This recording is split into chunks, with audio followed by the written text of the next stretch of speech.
I'm standing in a museum that used to be a church.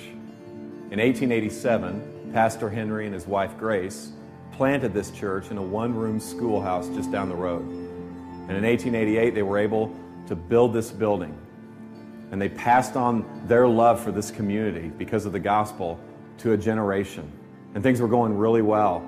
But 2 generations after this church was planted, it died. And you can see the pictures behind me of the faithful members of this congregation.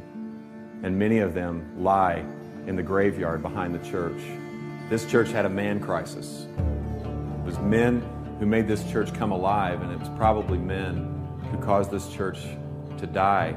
In churches, when men stop investing in younger men stop caring.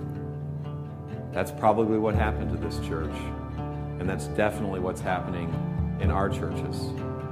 Older gentlemen do not know how to finish well. They don't know how to invest. And so middle-aged men don't know how to stay married. They don't know how to stay connected to the hearts of their children. And so younger men don't even want to be men. And so younger men are prolonging their adolescence. And they're doing this residentially. Guys in their 20s and early 30s, a third of them live with their parents. That's a 100% increase in the last 20 years. They're doing it professionally.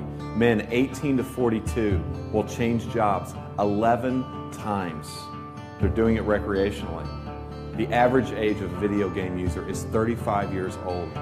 And so when these men finally stop fondling the controller, they fondle themselves. Every second of every day, $3,000 is spent on pornography. Every second. We need better men, which means we need better pastors. We need pastors who are not boys, but are men. Pastors who are not trying to prolong their adolescence, but pastors who are trying to be the men that God has called them to be. They are qualified men in their character. They are called men to serve God's church. They are determined men. They are dependent men. They are tough men. They're able to take a punch. They're able to handle circumstances. They're tender men. They're able to love their wives and love their kids and to teach their church to love their community. Tragically, the last time the gospel was preached from this pulpit to this church was 1957.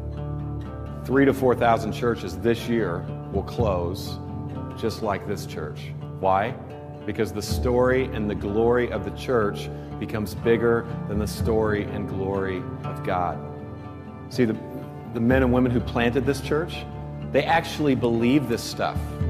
They actually believe that Jesus lived a perfect life, that he died a brutal death, and that he rose again, triumphing over sin and death. They believed it. And because they believed it happened, they believed it had implications on their life, that their sin could be forgiven, that they could have a new identity, and that they could be sent on mission with this God who is on mission. But the reality is most Christians are not on mission. A recent poll said that 60% of all Christians felt no obligation whatsoever to share their faith.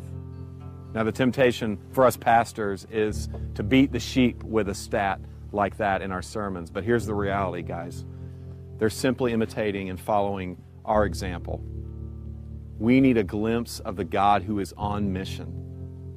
My friend Dave was meeting with a consultant who asked him this question. Dave, why do I have a bigger dream for your church and your city than you do? And I don't know about you, but I don't want anyone to have a bigger dream for my church and my city than me. And I don't want to build a museum. I want to be a part of a movement.